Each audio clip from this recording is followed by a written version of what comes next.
Salut, salut, j'espère que vous allez bien, que vous passez une superbe journée. Il fait super soleil au moment où j'enregistre cette capsule. Je veux vous parler aujourd'hui du livre de Luc, le chapitre 1 en fait.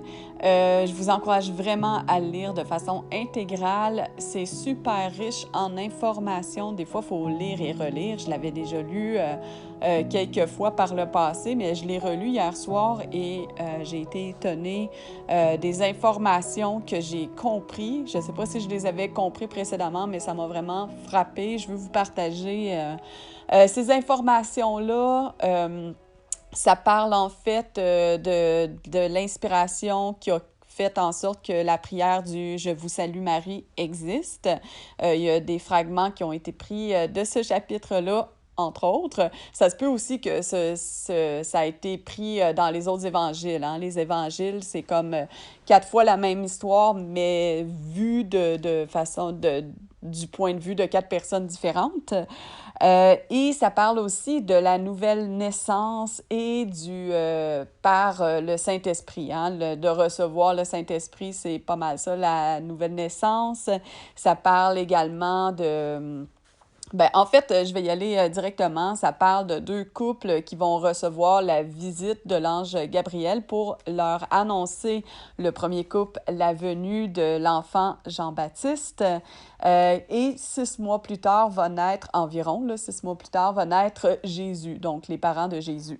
Tout d'abord, en fait, on va aller, c'est Zacharie et Élisabeth, le premier couple, un couple âgé, particulièrement âgée, et Élisabeth était stérile. Donc, c'était une opprobe, en fait. Elle a reçu la grâce de Dieu parce qu'elle elle a été comme délivrée de l'opprobre qu'elle avait, donc de la honte, du sujet de honte, du fait qu'elle était stérile.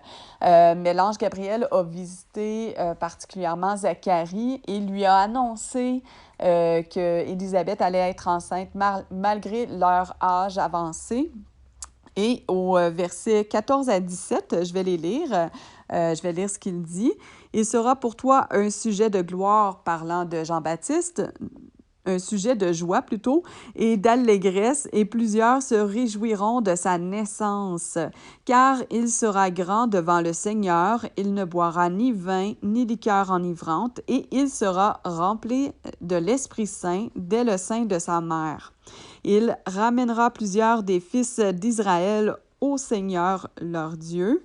Il marchera devant Dieu avec l'esprit et la puissance d'Élie pour ramener les cœurs des pères vers les enfants et les rebelles à la sagesse des justes, afin de préparer au Seigneur un peuple bien disposé. » Donc, au verset 15, il va avoir l'Esprit Saint en lui dans le ventre de sa mère, Élisabeth, finalement.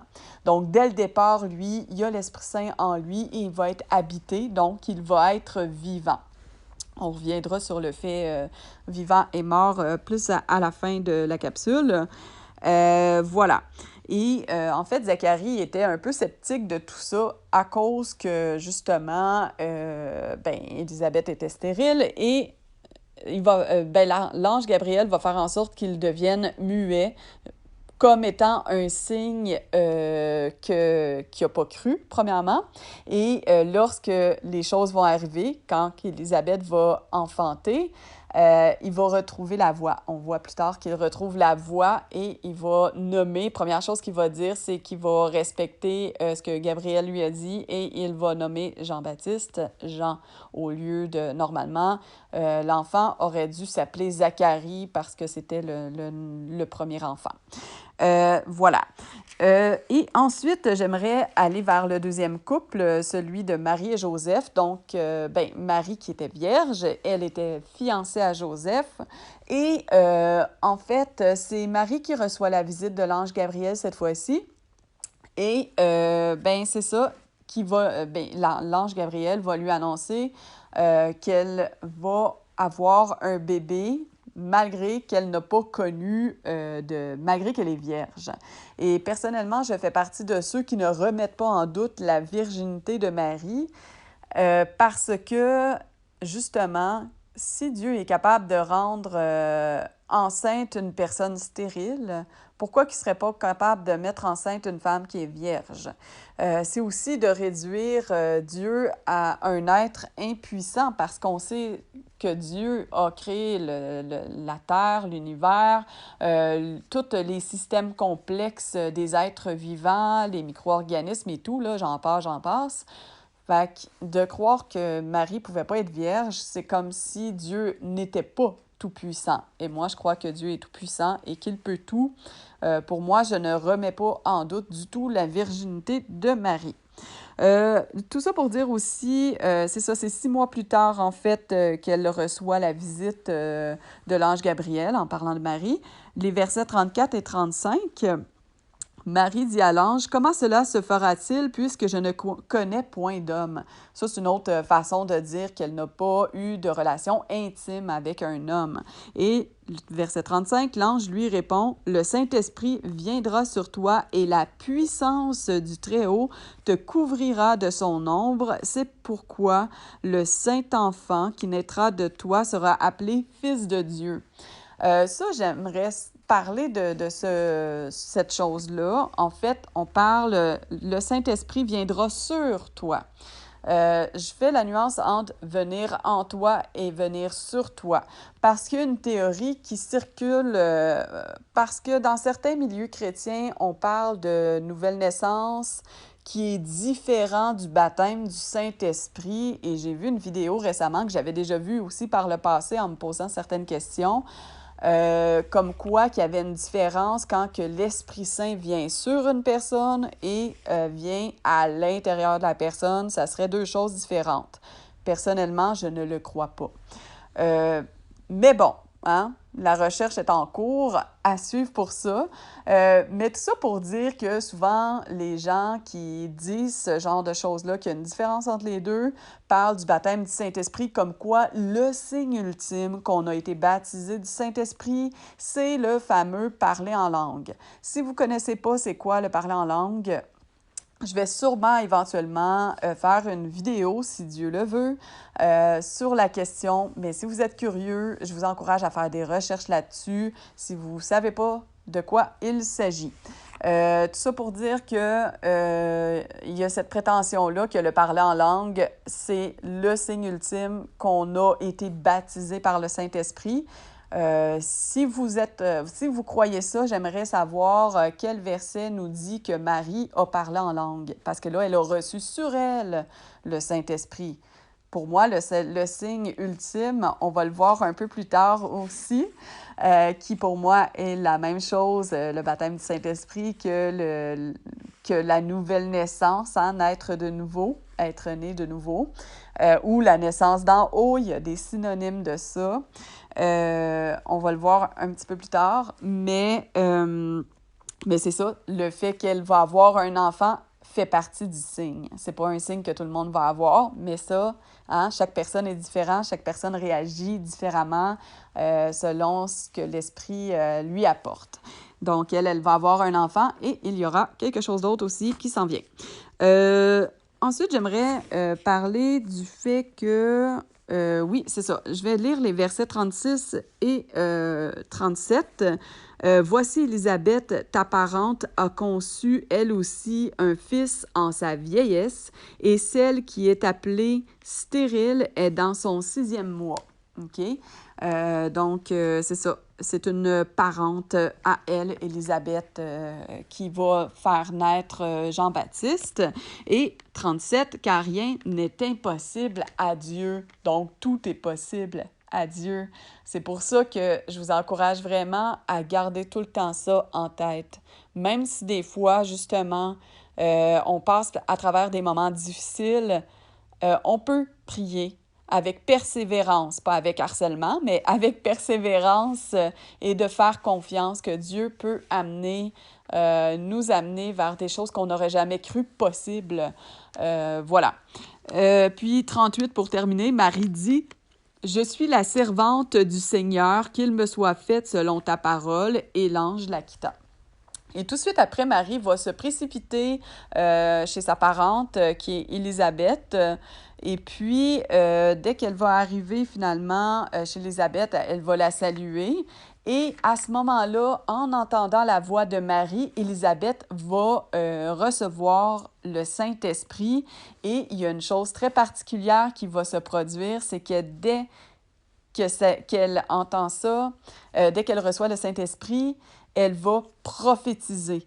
Et on peut le remarquer parce que, verset 42, elle s'écria d'une voix forte. Souvent, quand on est animé par le Saint-Esprit, c'est plus fort que nous. On va peut-être, dans certains cas, encore une fois, je reviens sur le fait que les signes d'une nouvelle naissance ou de réception du Saint-Esprit sont différents d'une personne à l'autre. Elle a réagi par la prophétisation et ça se fait avec une voix forte. Dans son cas, tu es bénie entre toutes les femmes et le fruit de ton sein est béni. Donc, déjà là, on remarque également l'inspiration de la prière du « Je vous salue, Marie » à ce moment-là. Mais il s'agit d'une prophétie d'Élisabeth. Et ensuite, elle dit « Comment m'est-il accordé que la mère de mon Seigneur vienne auprès de moi? Car voici, aussitôt que la voix de ta salutation a frappé mon oreille, l'enfant a tressailli, son enfant à elle, donc Jean-Baptiste, a tressailli d'allégresse dans mon sein. Heureuse celle qui a cru, parce que les choses qui lui ont été dites de la part du Seigneur auront leur accomplissement. » Donc là, ça met encore l'emphase sur la foi, de croire sans voir, c'est la foi. Et ensuite, je vous avais parlé qu'il y avait un signe particulier que Marie va avoir du fait qu'elle a reçu le Saint-Esprit. En fait, c'est l'adoration, c'est la louange qu'elle va avoir envers Dieu. Et par ça, elle devient un modèle à suivre car nous devons louer Dieu en permanence pour toutes choses, même les petites choses simples de la vie. Ce matin, il faisait pas beau. Puis je me suis dit, bon, ben je vais prendre ça relax et je vais m'asseoir avec ma Bible dans mon lit avec mon chat à côté de moi. Ça me fait du bien. Merci Seigneur de m'accorder cette grâce-là. Les choses petites dans la vie, on doit toujours, et les choses grandes évidemment, mais glorifier Dieu en toutes choses, en tout temps. Et c'est ce que Marie fait. Et c'est ce qu'on doit faire, nous aussi. Donc, je vais lire, c'est quand même un certain passage un peu plus long, les versets 46 à 55, mais ça vaut la peine parce que ça nous inspire. Donc, 45. Heureuse celle qui a cru... non, c'est pas vrai. 46 plutôt. Mon âme exalte le Seigneur. Bon, exalter, c'est glorifier. Mon âme glorifie le Seigneur. Et mon esprit se réjouit en Dieu, mon Sauveur, parce qu'il a jeté les yeux sur la bassesse de sa servante en parlant d'elle-même. Elle se rabaisse. Ça, c'est un signe d'humilité, ce qui plaît énormément à Dieu, contrairement à l'orgueil que Dieu n'aime pas du tout les orgueilleux. Elle s'abaisse devant Dieu, car voici désormais toutes les générations me diront bienheureuse, justement parce que Dieu a jeté son œil sur sa bassesse. C'est sûr qu'elle a eu une grâce incroyable de mettre au monde Jésus. Par contre, est-ce que ça veut dire qu'on doit prier Marie pour autant? On peut la trouver bienheureuse, effectivement, tout en la respectant, effectivement. Parce que le Tout-Puissant a fait pour moi de grandes choses, son nom est saint. Et sa miséricorde s'étend d'âge en âge sur ceux qui le craignent. Donc, à travers les temps, Dieu fait des miracles et il en fait encore à ce jour. J'en ai reçu des miracles dans ma vie. J'ose espérer que si vous l'avez prié avec persévérance et que vous vous êtes confié à lui, que vous vous êtes rendu humble devant lui, que vous avez pardonné aux autres qui vous entourent, que lui aussi vous a accordé des miracles dans votre vie et peut-être même bien avant ça, d'ailleurs, des miracles, il y en a tout plein, sans qu'on ait à lever le petit doigt parce que Dieu est bon. Je retourne à la lecture. Il a déployé la force de son bras, il a dispersé ceux qui avaient dans le cœur des pensées orgueilleuses, il a renversé les puissants de leur trône et il a élevé les humbles, il a rassasié de biens les affamés et il a renvoyé les riches avides, il a secouru Israël, son serviteur, et il s'est souvenu de sa miséricorde, comme il l'avait dit à nos pères envers Abraham et sa postérité pour toujours. Voilà. Donc, c'est ce qu'on doit faire, toujours glorifier Dieu et de mettre en évidence aussi toutes ces... de mettre en évidence ce qu'il apporte dans notre vie et le témoignage aussi de ce qu'on voit dans la vie des autres quand on le voit.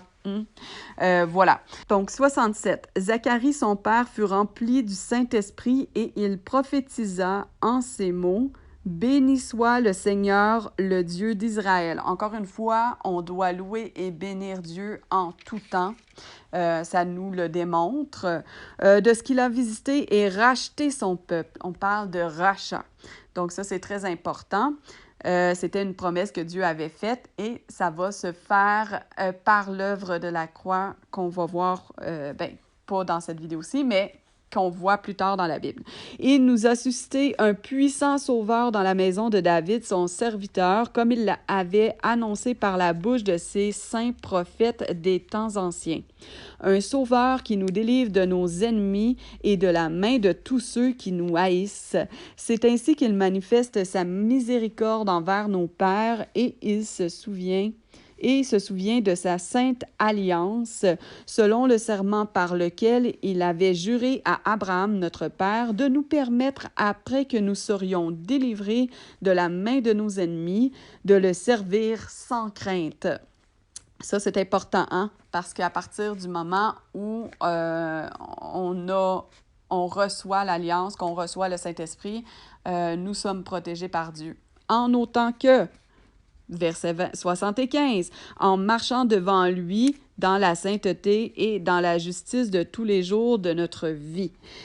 Et toi, petit enfant, tu seras appelé prophète du Très-Haut, petit enfant en parlant de Jean-Baptiste, car tu marcheras devant la face du Seigneur pour préparer ses voies, du Seigneur en parlant de Jésus, afin de donner à son peuple la connaissance du salut par le pardon de ses péchés, grâce aux entrailles de la miséricorde de notre Dieu, en vertu de laquelle le soleil levant nous a visités d'en haut, hein, une visite d'en haut, donc soleil levant, faisant un rapprochement encore une fois à recevoir le Saint-Esprit, 79, pour éclairer ceux qui sont assis dans les ténèbres et dans l'ombre de la mort, pour diriger nos pas dans le chemin de la paix.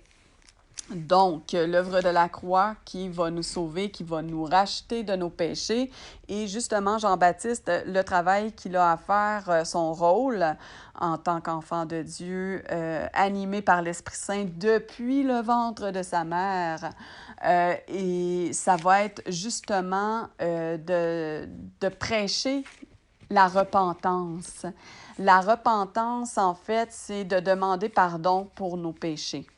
Ça fait partie de la nouvelle naissance, du processus de la nouvelle naissance normalement. C'est de reconnaître notre côté pécheur, les choses qu'on a faites de pas bien dans la vie.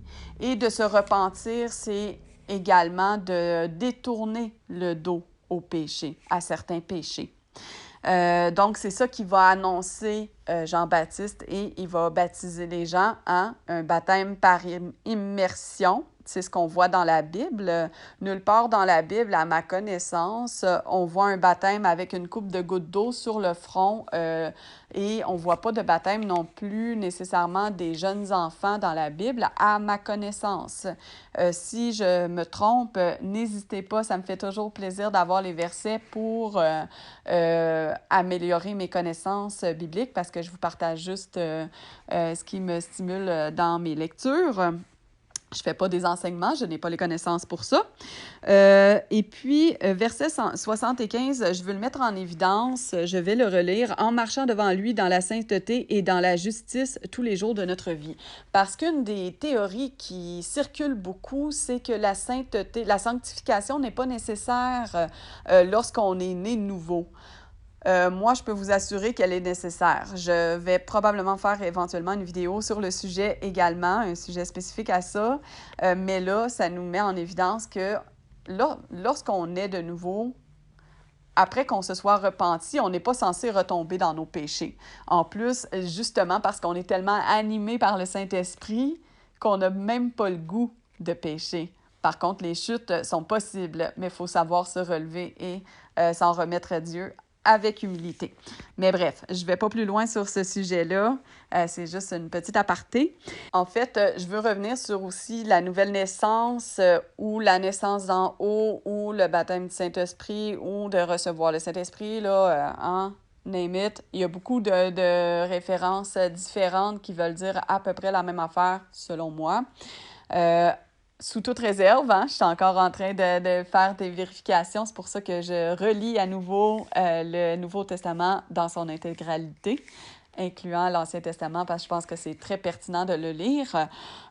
Mais tout ça pour dire, justement, quand on voit au verset 79, « Pour éclairer ceux qui sont assis dans les ténèbres et dans l'ombre de la mort », ça fait référence aux gens qui sont dans le péché, en fait. Du coup, si on est dans le péché, on est considéré comme dans les ténèbres, dans la mort. Et c'est pour ça qu'on renaît de nouveau en étant pardonné par Dieu de nos péchés. Et pour être pardonné, habituellement, il faut demander pardon. Hein? Et ça revient encore une fois à la repentance. Voilà, c'est tout pour aujourd'hui. Et puis, j'espère que ça vous aura stimulé à lire le chapitre au complet, puis à pousser plus loin. N'oubliez pas de demander à Dieu de vous faire comprendre par le Saint-Esprit, si vous voulez, ou juste de vous faire comprendre le sens que Dieu veut que vous compreniez de ce chapitre-là. Comme dans toutes vos lectures bibliques, je vous encourage à demander l'aide de Dieu, à avoir l'humilité de demander de l'aide à Dieu pour qu'il vous aide à comprendre. Je vous le garantis, Dieu répond toujours à nos questions. Des fois, c'est un peu plus long, mais des fois aussi, c'est parce qu'on n'observe pas ses réponses. Petite anecdote, justement, je lisais avant de relire le chapitre de Luc, je voulais lire le chapitre de Daniel dans l'Ancien Testament ou dans l'Ancienne Alliance. Et puis, en lisant ça, j'avais pourtant prié, je savais que plusieurs disent que c'est en lien avec l'Apocalypse, le livre de Daniel. Puis à la fin, j'ai dit, tu sais, des fois, j'ai des conversations un petit peu intimes avec Dieu. Là, j'arrive, je dis, je suis désolée, il faut vraiment que tu me fasses comprendre parce que je comprends pas pourquoi que c'est à ce point-là associé à l'Apocalypse, parce que tant qu'à moi, il y a juste le dernier chapitre qui est en lien avec l'Apocalypse. Je ne comprends pas. Peux-tu m'expliquer, s'il te plaît, Seigneur? Donc, je l'ai pris comme ça. Je suis assez familière avec lui. Puis, j'étais un peu découragée, parce que je me suis dit, comment ça se fait? J'ai demandé de comprendre par le Saint-Esprit. J'ai pas vraiment compris. C'est un peu ambigu. Puis, ce qui est drôle, c'est que après ça, j'ai écouté, j'ai décidé d'écouter une vidéo que j'avais déjà vue par le passé, mais je me souvenais plus vraiment du sujet. Puis je savais pas trop pourquoi je voulais écouter ça, mais je me suis dit, l'image est différente, comme sur le dessus. Moi, écoutez celle-là aujourd'hui. Puis dès le départ, ça parlait du chapitre 7 de Daniel. C'était fou. Fait que finalement, c'est le chapitre 7 et 12 qui est en lien avec l'Apocalypse. Bon, c'est juste une petite anecdote comme ça, mais c'était le lendemain, OK, que ça s'est produit après que j'ai prié puis que j'ai demandé à Dieu humblement, parce que j'ai dit, je comprends pas, là, je suis poche puis je comprends pas. Peux-tu m'aider, s'il te plaît, parce que je veux comprendre, s'il te plaît. Fait que voilà, priez tout le temps et soyez à l'écoute des réponses de Dieu, parce que trop souvent, on n'écoute pas. Soyez bénis abondamment au nom de Jésus et je vous encourage à prier le plus possible et à créer une superbe relation intime avec Dieu, parce qu'ultimement, c'est ça que Dieu attend de nous, une relation intime. Passez une belle journée. Bisous, ciao!